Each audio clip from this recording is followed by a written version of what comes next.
Coming up, the coelacanth, whose story started 380 million years ago. A zoo in India conducts a summer camp for baby elephants. A rarely seen megamouth shark has been washed up on a South African beach. The only rescue dog to die in the September 11 attacks has been honoured in New York. And the Australian pig lady.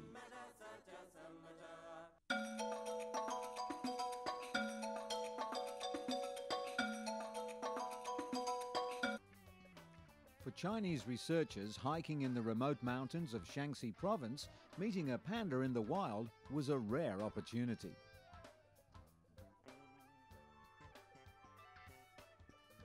After tracking a trail of panda feces, they came face to face with a full-grown male panda who didn't seem to be afraid of human beings.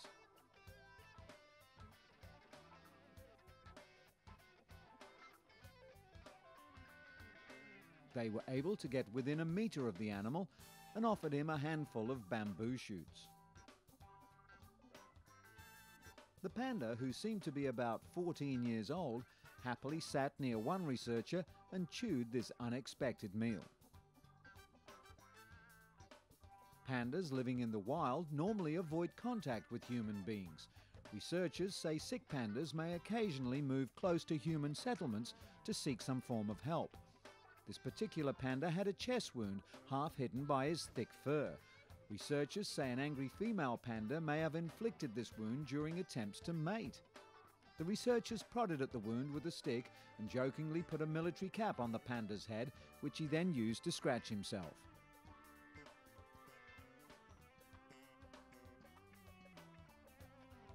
There are probably fewer than 1,000 pandas living in the wild in China, and it often takes years for scientists to spot a single panda in their natural habitat.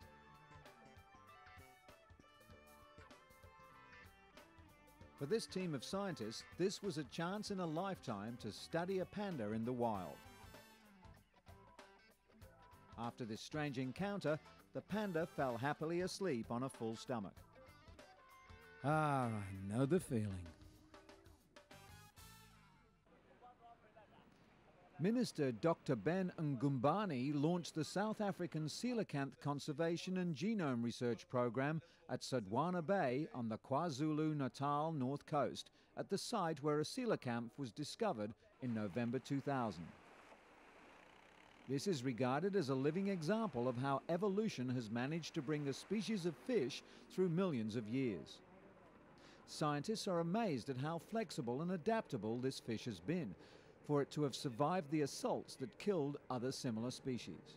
The coelacanth is significant in terms of history, dating back to the dinosaurs. Nicknamed Old Forelegs because of its extra limb-like fins, the coelacanth was believed to have been extinct for 70 million years, until one was caught in 1938 by a trawler off South Africa. That catch stunned the scientific community and was widely regarded as the zoological find of the 20th century. Coelacanth was subsequently discovered near the Comoro Islands, but South Africa's remained a secret until late 2000, when deepwater scuba divers came across them by chance in Sodwana Bay off the country's northern coast. Amazing what you find when you're not even looking for it.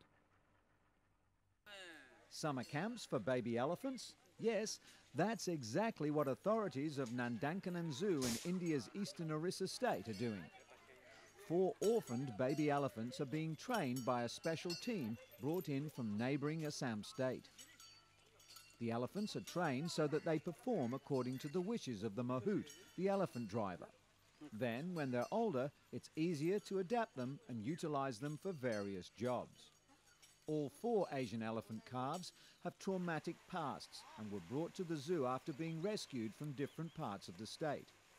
Hira, Mary, Janaka and Shankar are being taught to obey instructions from their human masters, besides learning to share a bathing pond.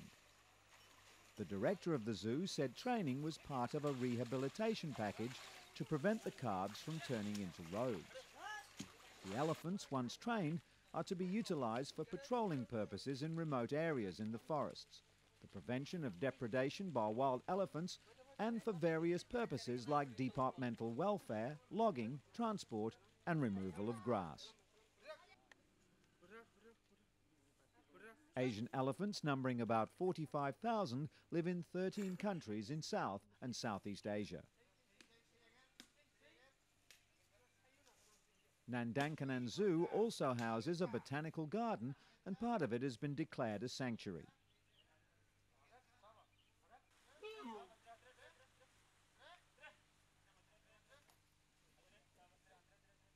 The zoo is famous for its white tiger population and enjoys an international reputation for successfully breeding black panthers, crocodiles and white tigers in captivity.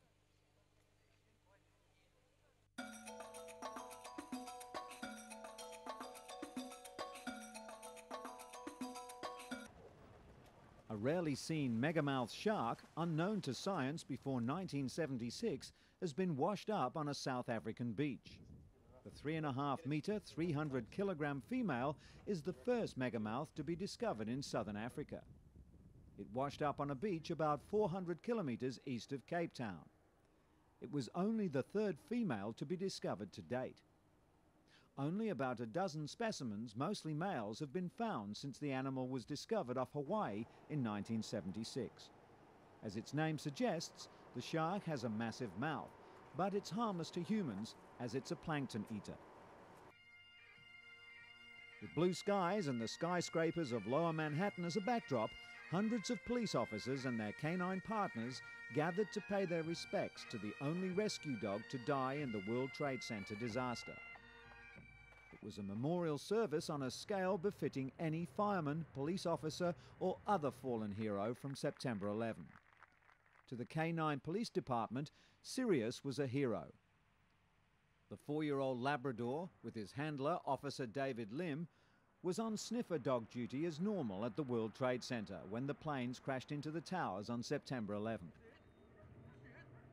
With a ceremony usually reserved for human police officers, all the machines were stopped, all the work ceased, and officers, along with David Lim, carried Sirius out in a ceremonial fashion. Sirius died in the basement when the towers collapsed. Officer Lim had left him there so he could help rescue people from the burning buildings. The most emotional moment for David was the unexpected presentation of Sirius's steel dog bowl. Recovered at Ground Zero by the FBI, the law enforcement agency had the bowl engraved with the words, "Sirius, I gave my life so that you could save others." Officer Lim now has a new canine partner, Sprig, who has very big paws to fill.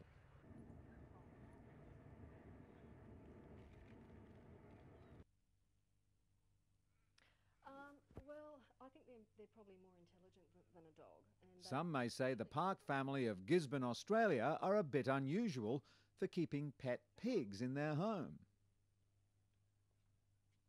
Their 3 pigs, Lucy, Oliver and Lily, live the easy life, spending much of their time like humans, munching snacks in front of the TV set. Lily, come on. They even have their own bedroom.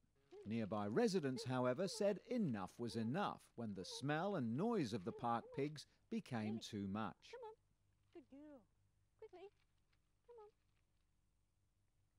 Lily. They recently called on the city of Gisborne to ban them from keeping pigs in their home. But the city tribunal ruled the parks didn't need permission to keep their 3 pigs at home. As far as the Owner house goes, Maggie it's just Park another- insists the pigs are like any other pets.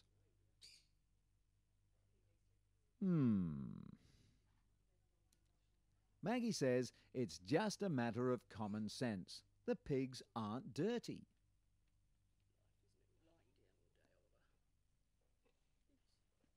Now that reminds me of somebody, but I just can't remember who.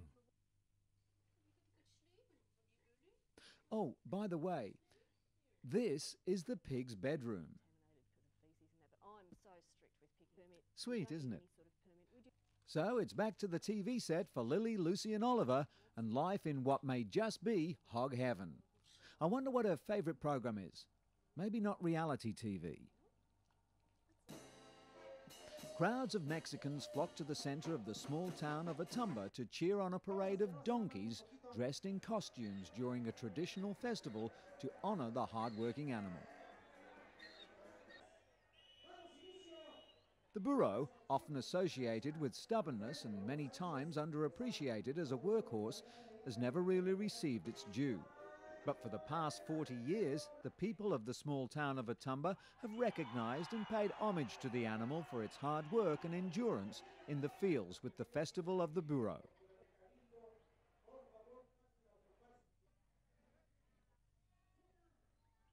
The festival has been celebrated since 1965, and it's become bigger each year, with people from 5 different countries represented. The burro celebration begins with a polo match on burros between 2 local teams. The participants play with broomsticks, knocking about an oversized ball. Some of the players express that burros are really good workers and they're very smart, even though people might see them differently.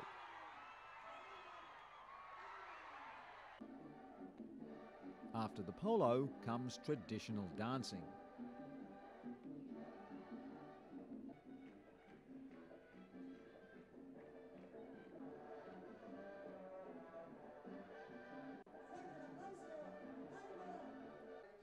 The final and most popular event of the day, the parade, presents the burros in their costumes. Several asses are dressed up as popular Mexican personalities. The burro is a popular and idiosyncratic figure in everyday Mexican life. It often appears in editorial cartoons characterizing Mexicans themselves. Otumba, located 60 kilometers northeast of Mexico City, has approximately 10,000 inhabitants who devote themselves to agriculture and commerce.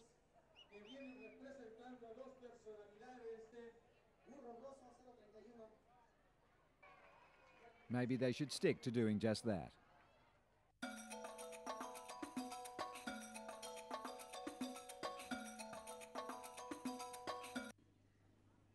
Come summer, and across the vast expanse of the Indian subcontinent, the heat takes its toll on humans and animals as well. Unbearable day temperatures hovering above 40 degrees, combined with high humidity levels in India's eastern Jamshedpur city, is prompting zoo authorities to make special arrangements to keep their inmates cool and prevent heat stroke.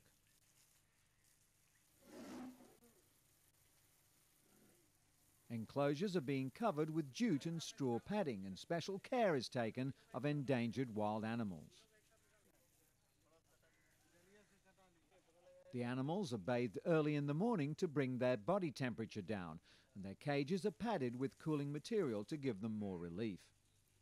Attendants maintain watch over animals' behaviour patterns and spray water over them at regular intervals to cool them down in the aggressive heat.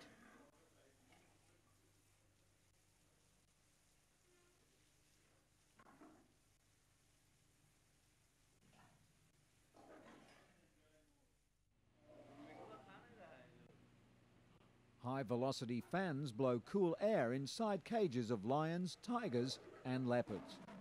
Most animals are also being given access to natural water bodies like ponds and canals. Many of the zoo's restless carnivores, the most vulnerable species to heat stroke, are being given anti-stress medicines and injections by veterinarians. Oh, thank you. A little bit too much information there, if you don't mind.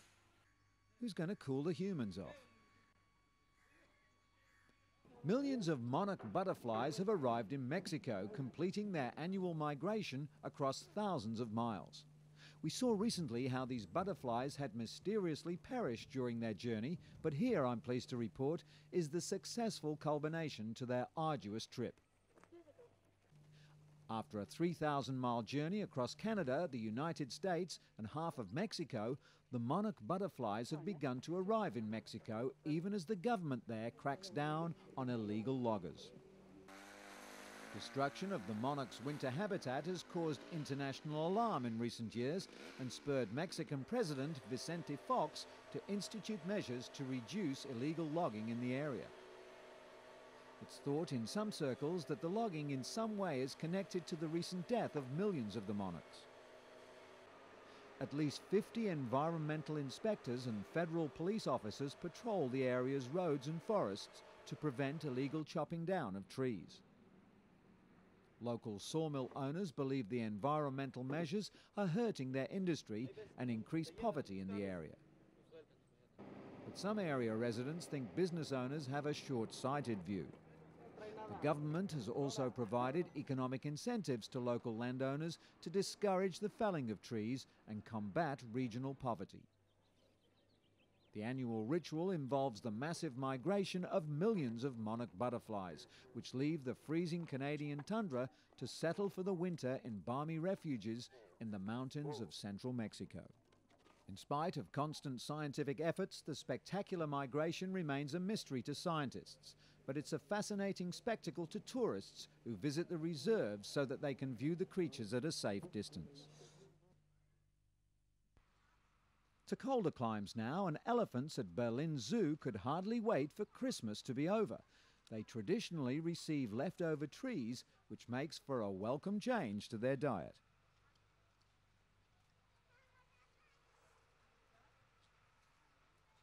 With temperatures around freezing point and a light snowfall, the Berlin elephant population was more than happy about the special feed. Since the autumn, they haven't had any fresh branches, and during the winter, they don't get any wood either. The elephants not only enjoy eating the bark, but seem to take pleasure in breaking the discarded trees apart. For years, Berlin Zoo has been receiving Christmas trees from nearby vendors who were unable to sell all the pine trees by the evening of December 24, the day Germans celebrate Christmas.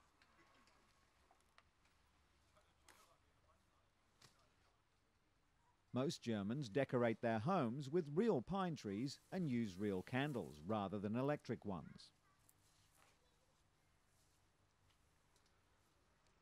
This is all irrelevant to the pachyderms who find great pleasure in devouring the greenery. The llamas, a few pens further down from the elephants, were also given a few trees, and in comparison to the elephants, they graciously nibbled on them.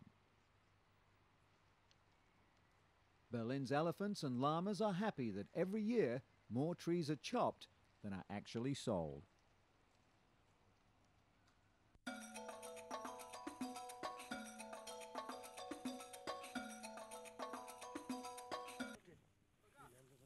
The wild and beautiful land that is India, with its contrasting vistas and magnificent scenery. Millie and Sweetie, two female red pandas who were bred in captivity in the Padmaya Naidu Zoological Park in India's Eastern Hill Resort Darjeeling, were released in the wild recently. The two pandas were earlier soft-released into the Singalila National Park 3 months earlier. Soft release is when animals are kept within an enclosure large enough for them to roam around so that they gradually acclimatise to their surroundings. Buoyed by the success of the Project Red Panda, which was started in 1986, officials of Padmaya Park are preparing the ground for the release of captive-bred Himalayan salamander, Himalayan tahr, and Himalayan munal into their natural habitat. The red panda are mostly found in a mountainous stretch from Myanmar, Nepal, China, through eastern India and Bhutan and Laos. The red panda is one of the most endangered species in the world. There are about 2,500 of them, and their number is declining.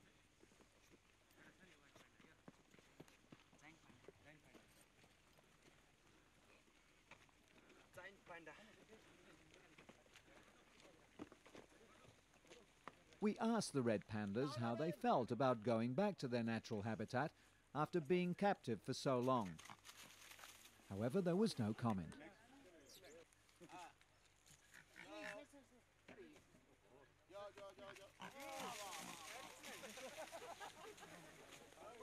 but I know that it feels really, really good. Over 200 domesticated elephants have gathered in northeastern Thailand for the country's largest jumbo festival. Thousands of people descended on the Thai province of Surin for an annual elephant show which is thought to be the largest of its kind in the world. With over 200 elephants dancing, playing ball games and showing off their painting skills, Surin's annual roundup is a well-loved celebration of Thailand's national symbol.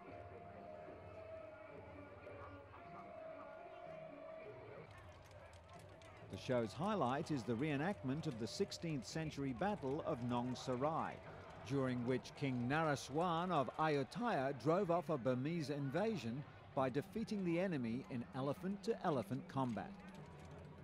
During the show, men dress in traditional costumes and the elephants are clad in armour as they engage each other in mock battle. Surin, which lies on the Thai-Cambodian border, 450 kilometres northeast of Bangkok, has long been a national centre for elephant training. Most of the elephants that gather with their mahouts for the roundup were born and trained in Surin, so the event has the feel of a family reunion. Traditionally used for warfare, transportation and agricultural work, Thailand's estimated 4,000 domesticated elephants are now largely performers and tourist carriers since their use for logging was banned in 1989. The show both celebrates this history and shows off the skill of Surin's elephant trainers as the pachyderms perform tricks, take part in traditional dances and paint t-shirts for bidding visitors. Started in 1960, the roundup has now become one of Thailand's biggest tourist draws, as thousands stream to the town each year for a chance to get up close and personal with Thailand's tuskers. With the chance to stroke, feed and even ride on Asia's largest animal, visitors were not disappointed. As jungles dwindle and populations grow, most of Thailand's elephants live in captivity. Thai elephants and their mahouts have a unique relationship based on centuries of history and training.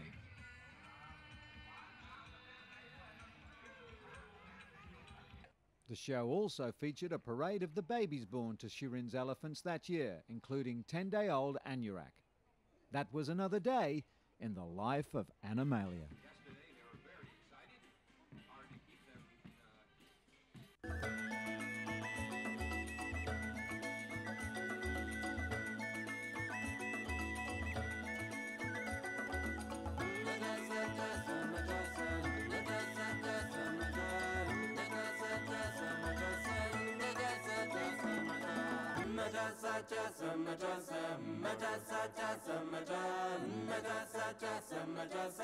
Megachasmidae.